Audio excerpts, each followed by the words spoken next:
during the Dark Ages, was for a year a professor of medicine at the local university, and he was an alchemist because in those days alchemy was persecuted.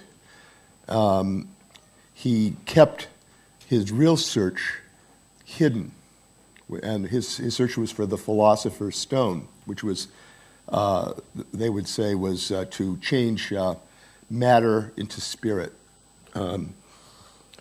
But instead they said, well, we're going to change lead into gold. That sounded more material and mundane, but that was their real search. And then another great Basel scientist, Carl Jung, who was the pioneer of self-actualization in psychology. He was actually a medical doctor as well. Was also very interested in alchemy, probably because he lived here in a city of alchemists. But Jung said that alchemy would find its philosopher's stone in man, which was kind of a sexist statement, but in human beings. So the philosopher's stone was to be found in our own inner transformation. But the third in this lineage that I'm talking about, from Paracelsus to Jung to Albert Hofmann. I came here in 1976. I was a 28-year-old hippie vagabond who had hitchhiked around the States, hitchhiked to India at one point in search of gurus, and finally ended up wanting to meet Albert Hofmann. I was really interested in the subject of LSD, and particularly interested in a subject, kind of a subsection of LSD, but I was interested in why LSD had changed its effects over the years, or seemingly changed its effects, what that was all about. So I called him up. My friend who I was traveling with had corresponded with him, and he said, well, meet me the next day on the Middle Bridge in Basel. So we went out there and we waited around for Albert, and after about an hour of waiting, we thought, he was an old man. He was like 70 years old, right? But up strode this guy about 55, he looked like about 55 or 50, real healthy and robust, and took charge of the whole thing, of the meeting, and took us and showed us where he had discovered LSD and how he'd ridden his bicycle from the old Sandoz building before they built the giant skyscraper here. And it was absolutely fabulous, and it shattered all of my preconceptions of what hip was. I'd been a hippie in the 60s, but here was a man who was always, pretty much an establishment guy. He was a person who was vice president of Sandoz Pharmaceutical Company at that time. It's changed its name now. I don't remember the new one. But I came back from this trip changed in a lot of ways. And the next year I re-enrolled in the university, at University of California, Santa Cruz, in psychology. I left in political science at the end of my third year. So, and that same year, Jonathan Ott was putting on a conference on the book on Eleusis. And so I told him, that I'd like to have Hofmann come to Santa Cruz as well. I went and talked to my psychology department, and they didn't like the idea of a conference, but they said a small colloquium would be okay. And so now this first slide here is the kind of an odd coincidence. I'm going to be talking about utopias a little bit later, and this was a woodcut that was done here in Basel, so it's kind of a little synchronistic, right? Now,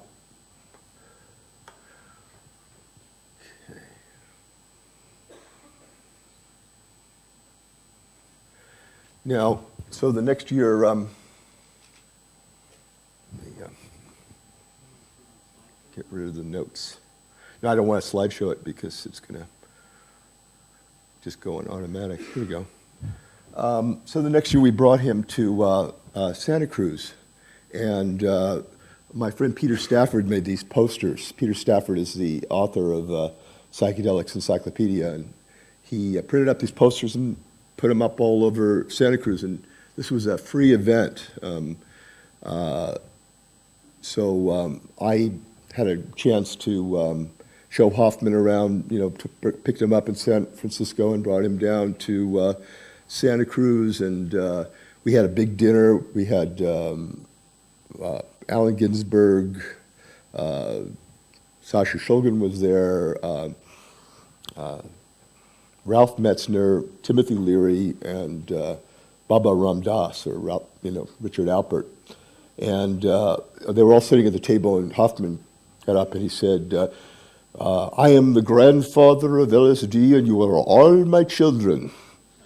And so after dinner, we headed up to the campus, and there's a scene in Marty Lee's book, Acid Dreams, in which Marty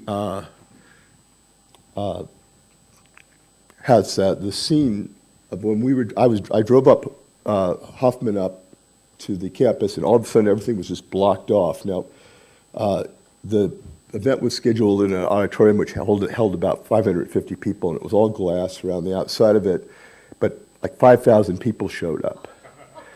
And so we had to put speakers on the roof, and it was an amazing event. The fire marshals came, and they told me they were going to shut everything down, and that scene is how Acid Dream starts.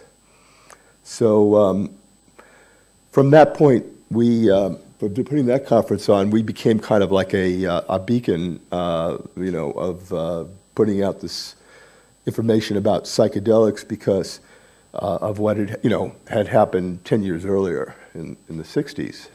And I guess that a lot of that is the subject of discussions here at this conference. Now, you've got to remember that in the 60s, when the psychedelic movement started. Now, you have to make a distinction between the psychedelic movement and the LSD movement, because it really was an LSD movement. Psychedelics were just a catch-all description of a smaller group. Aldous Huxley took his first trip on mescaline. Yes, that's true, and they took psilocybin and so forth. But the reason why the psychedelic movement captured such great force was because it was like one of the great products of the Industrial Revolution. It was mass producible in very small amounts. Its effects were almost no side effects at all versus side effects for mescaline or psilocybin. And so it basically was something that could spread and create a large mass movement. And so in the 60s, it did, and it started as a small group of intellectuals in Los Angeles and New York and London with Aldous Huxley, and it moved to have over 3 million people by the end of the 1960s. But as it picked up steam, you have to also remember, when people here reviled Timothy Leary, for having ruined psychedelics for scientists. Well, you have to understand the mental set of what people were thinking back then, because in 1963, when Leary first took psychedelics, that was the time when, in the Bulletin of Atomic Scientists, they were showing these hands moving toward midnight, and at midnight would be the time when the whole world would just blow itself up because we would have the Cuban Missile Crisis,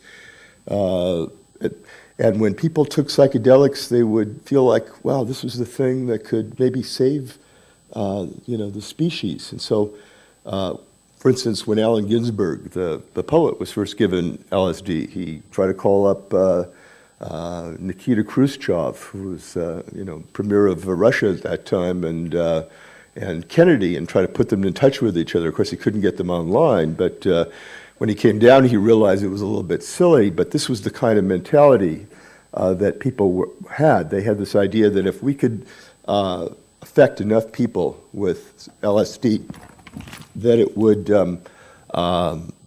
help save the species. And so that was what fueled a lot of it. But at the same time, that created a politicization or a politicalization of it, so that it could not be accepted by the established order. And people pushed very hard. We didn't know very much about those things back then. And so there were a lot of people who shouldn't take LSD who were given LSD. And there are people, even people out here in this audience today who should not touch LSD, because LSD is a very powerful substance. Some people, by their birth, have pre-existing psychological difficulties that could be triggered off through using LSD. There's no accurate screening mechanism that can rule that out entirely, so it's a dicey thing. Secondly, of course, you don't know what you're getting on the streets these days, and that was the point of why I went and saw Dr. Hofmann, because I was really interested in this idea about why there had been all of these amazing, positive, good things happening in the 60s, and why all of that stuff died out at the beginning of the 70s. And it turned out that the government's war on drugs was really a war on the counterculture and a war on LSD itself, because what it did was, in effect, it didn't stop, cocaine. Cocaine got cheaper and purer. Heroin got cheaper and purer. Marijuana, got stronger. Speed became, everywhere. But LSD became street acid. They had to lower the dose so people wouldn't notice how impure it was. And then at the same time, there were all these myths about how it didn't matter how pure it was. But if you look at it, it's a very small, as Hofmann said, it's a very small amount of LSD that goes into your body. And there's a maximum amount that you can take, that if you take any more, it won't have any effect. And that's only at, around 500 or 600 micrograms. So the receptors can be blocked by these other contaminating compounds and create non-LSD LSD, a dud. And that's what people were getting, but they didn't know it. And there was a reason why it was easy for a while for underground chemists to make LSD, because they could get lysergic acid monohydrate, which was a direct precursor from any chemical supply house. And so they could just turn it into LSD in one step. But when that stuff disappeared, then they had to make it from ergotamine tartrate, which is much harder, and then that started getting the dud LSD out there. So basically, the government was very effective in suppressing the LSD movement, even though what happened was there was actually a change. By the time that my friends and I, had done this conference, it was pretty much all over. There's a very good book about the psychedelic movement called Storming Heaven by Jay Stevens, and that's probably one of the two best books on that you can read on this topic. The other one being the varieties of psychedelic experience, and I might explain that in a little while. But Storming Heaven basically stops in 1970. There's a little bit about people taking some oddball molecule in 1985, but it's just a little tagged as like the beat goes on. But what had happened is that from the time of the 60s to the time when we did this conference, this living, breathing, mystical, spiritual movement had been turned into stamp collecting. You know, it was basically all over, and they were studying things in museums. There's a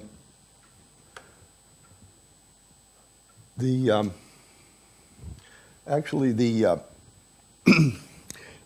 most effective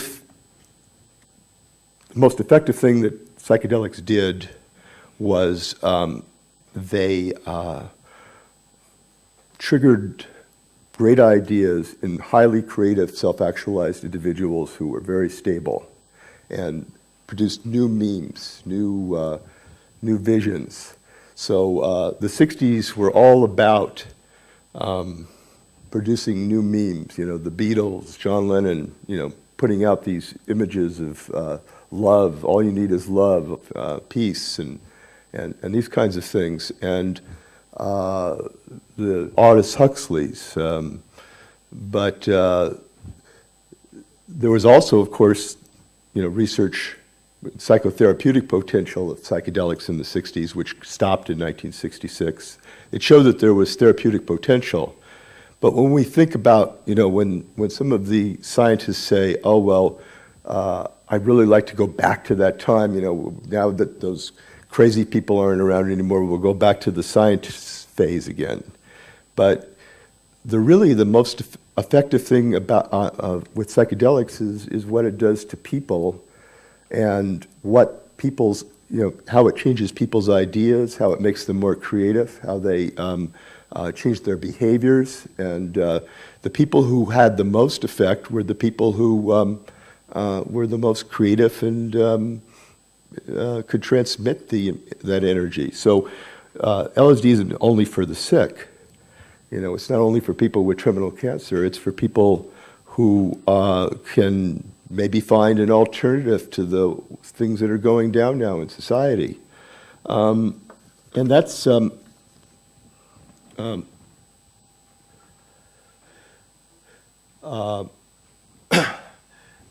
Aldous Huxley was, you know, an example. Actually, when Maslow in the previous slide talked about a self-actualizer, he chose Aldous Huxley as his example.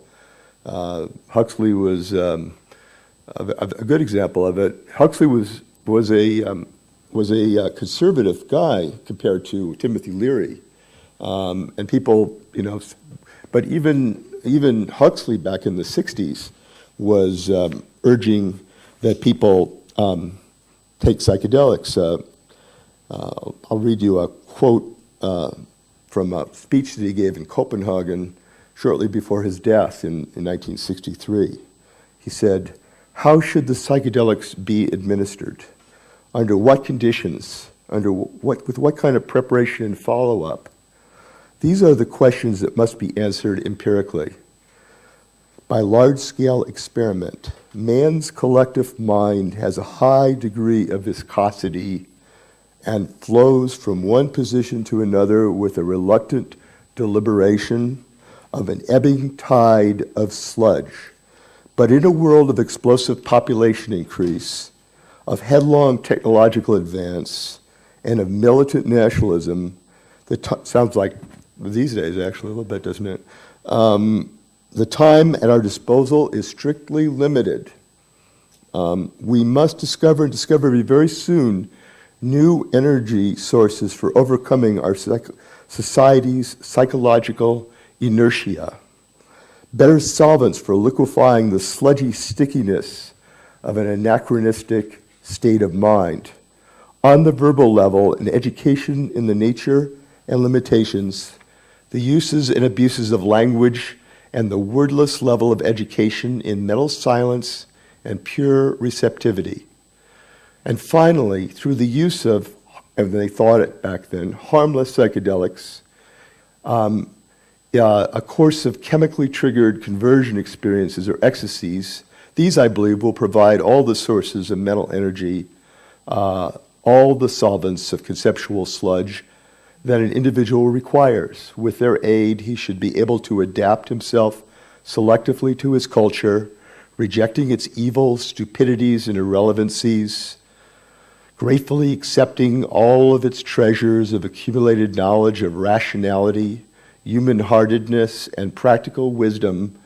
I hope this is not too long, but he, did real long run-on paragraphs here.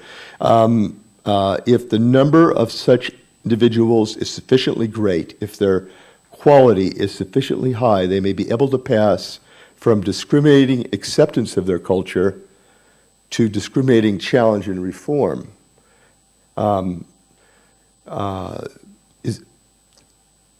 Is this a hopefully utopian dream? Remember, we started with utopia, right? Experiment could give us the answer, for the dream is pragmatic. The utopian hypothesis can be tested experimentally. And in these oppressive times, a little hope is no unwelcome visitant.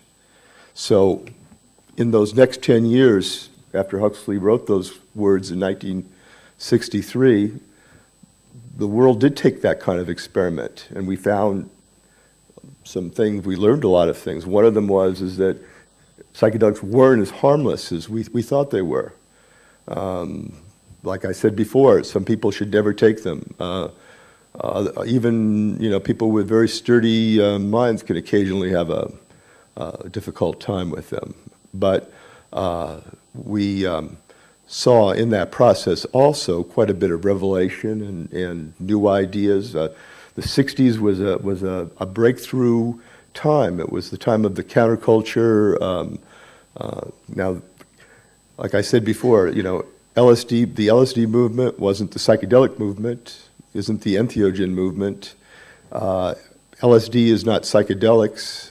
Psychedelics are not LSD, but this was, what we're talking about here really is LSD and its progression through time. This conference has given you a pretty good education about all of the different aspects of psychedelics. Now, Huxley was afraid that there would be this brave new world, and he'd written about it in the 1930s. It's a book that actually became required reading for a lot of people in high school. And it was a scary vision. It was a vision not unlike people who live in the U.S. Feel is like happening right now.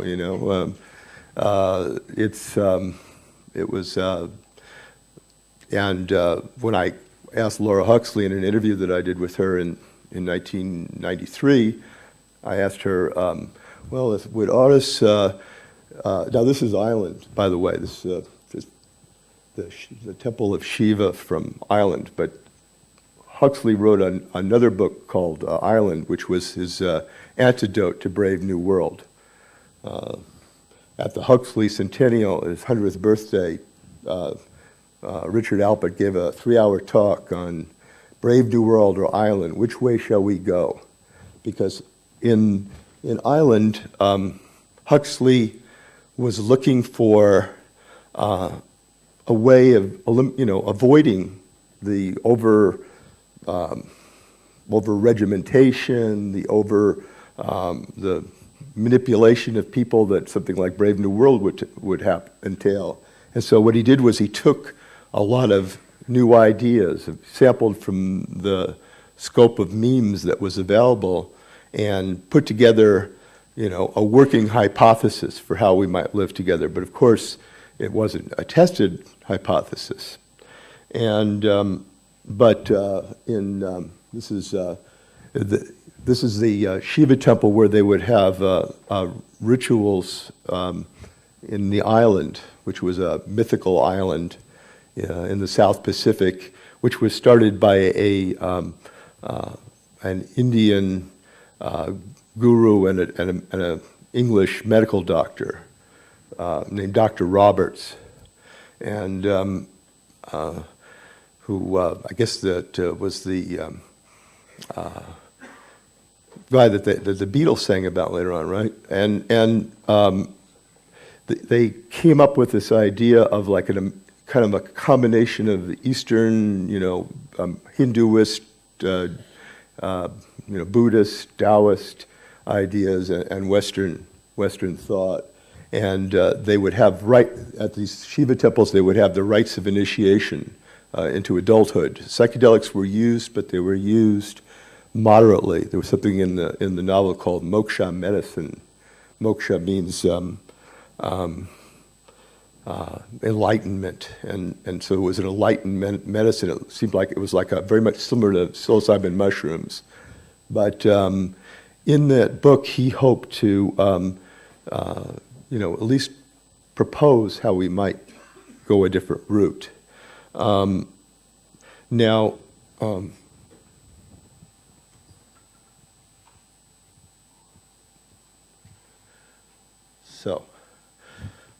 So in any event, basically I'd like to talk to you straight out. The basic idea that I'm trying to put out here is that we are, just kind of a small family of people who, maybe there was 3, 4, 5 million people who took LSD through, all of time in a world of 7 billion people, of exploding population. And we have to think about what our best options are. We're pursuing the idea of trying to, change society's ideas about psychedelics. We've renamed them entheogens, so that they no longer have the taboo psychedelic word. We try to rehabilitate them by making them only scientists use them, and they only use them for, people who are really, troubled. But in the United States, it hasn't worked very well. They try to do that with, a variety of things, and they just have not had that great of success. Maybe 2 or 3 people have taken drugs in all these years, and they've spent millions of dollars doing that. Now, what I'm saying is that there should be we should explore other options. And this group of people here, represents, subsection of a larger group of people who attend a lot of these kinds of events, who are very interested in psychedelics, and they might want to consider, other kinds of projects where we try to find some place in another part of the world where we don't have to worry about legalities, and do practical experiments there with self-actualized, creative, intelligent people. That's what I call we call that the Island Sanctuary Project. The idea is that there was, besides, Huxley's Island, another book in the 20th century that was a very profound book was Hermann Hesse's Magister Ludi, in which he saw a new Dark Ages. We talk about Paracelsus and how Paracelsus was, a beacon of light in the Dark Ages. Well, what if the world were to go back into a new Dark Ages? What if a lot of the humanitarian values that we hold sacred, went into remission, so to speak, or were, the light was darkened? Where would we go? And that's the kind of things that I think we should start thinking about. We need to think about doing some kind of projects like this, putting our money into, we could start it out by even having, seminars in remote locations like this, where people get together and just, we might even do something more practical than just talking about drugs, because, this isn't all about drugs. This is about experiences, right? And it's about ideas that come out of the experiences. It's about how people's lives are changed. It's about when we did that conference back in 1977, things weren't quite like they are now, where it's, psychedelics are just stamp collecting. So everybody's up here, like they're academics, showing all of their slides and their images of, molecules, or pictures of, shamans or Lucius or whatever. But, the history of LSD didn't start at Eleusis. Eleusis is an interesting curiosity, but the history LSD started with Albert Hofmann's discovery. So that's like a misconception, right? The psychedelic movement was not the LSD movement. LSD, not all LSD is equal. Not all LSD is LSD. Some LSD is, and these kinds of errors that we have in thinking are significant. So anyway, that's pretty much what I'm doing, and I'm in kind of a chrysalis state with my Island Foundation. I know people can see what I've been doing at island.org. I also have a blog at bruceeisner.com where I keep things updated pretty regularly. I'm even covering the conference while I'm here. And at this point, what I'd like to do is just open this up for questions. Yeah. Could you tell me in a little bit more detail what this island project is? I mean, in terms of what number of people, do you get together physically? Yeah, we're in the process of planning that right now. And she asked me what kinds of numbers are involved and what kinds of exact projects and plans are involved in the Psychedelic Sanctuary project. And the answer to that is that we're currently in the process of doing that right now. We're planning, and we want it to be something that people co-create. You know, I don't want to just lay a plan on you. We're going to lay a basic plan and let it evolve from people's getting together and having discussions about what to do. Having seminars where they, like for instance, we could visit different parts of the world and then talk about what parts that we might want to, put a human development center like Esalen into. You remember in the 60s, Esalen was a place that you could go in Big Sur. And Big Sur was a remote place in the world back in those days. It was off the beaten track. But now you go to Big Sur, and Big Sur is a whole different story in California. It's, become regimented, and basically you couldn't do the same things that you could back in this. So, but there are places in the world where there could be new Eselens, new human development centers. And some of the people on the Island Project might want to staff these sorts of centers. Other people might want to come and visit them. It might be, people from my generation, from the boomer generation, who were, been there and done that, and they have, always had a long-term interest in self-actualization and personal growth. And then it also might be young people who have a lot of energy and steam and a lot of utopian visions. By the way, Thomas More,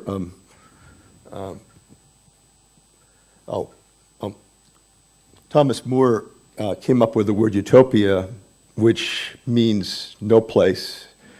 And also there's another translation of it as being the perfect place. So it's no place in the perfect place. So there is no place that's perfect. And when I'm not looking to create a utopia. Island was certainly not a utopia, but we can do better than we've been doing, in getting together and just talking about psychedelics. If you put yourself in my position, I've been writing about these things since 1971, right? I put together 4 or 5 of these conferences. I've listened to all of the lectures. I've got it, but what's the next step? Where do you take it? And that's what I'm putting out there. You said you've been doing these conferences. You put on 5 of them yourself. Can you compare this conference to any of the conferences in the past? I'm trying to. Oh yeah. He's asking me, since I've been at other conferences, if I can compare them to other conferences in the past. Well, this is very large by most conference standards that I've been to, and you could almost see a direct progression from where the conference went back in 1977 to now. When we brought Hofmann up originally, we were not Europeans, and we didn't know, what to do with German-speaking men. Here they have the interviews are far, you get far more information than you do from when Hofmann got up there and he was first revealing, how he discovered LSD. We thought that Hofmann was against LSD, that he hated, the hippies, and sometimes he's even misinterpreted to the present day that way because he's trying to be balanced, of course. But when we found out what a great guy he was, that was a big revelation, and it's kind of led from there to here. So it was like kind of now, Hofmann is a way that we can put out good information about these things in the face of a world which has been so bombarded with negative information about psychedelics. It's going to be, one of the reasons why the Sanctuary Project idea sounds good to me is it's going to be very difficult to eradicate the amount of bad PR that psychedelics have been gotten. Every time there's a story about them, there's 100 stories, or Scientologists demonstrating, or, in the United States, they absolutely hate the counterculture. The Republicans in charge of things there, they arrested the guy from Cheech and Chong, right, for putting up a pipe store on the internet, that kind of thing, right. In the States, though, even the liberal establishment is afraid of us. Yeah. Honestly, embarrassed. I'm sure half the liberal establishment probably sends money to the Well,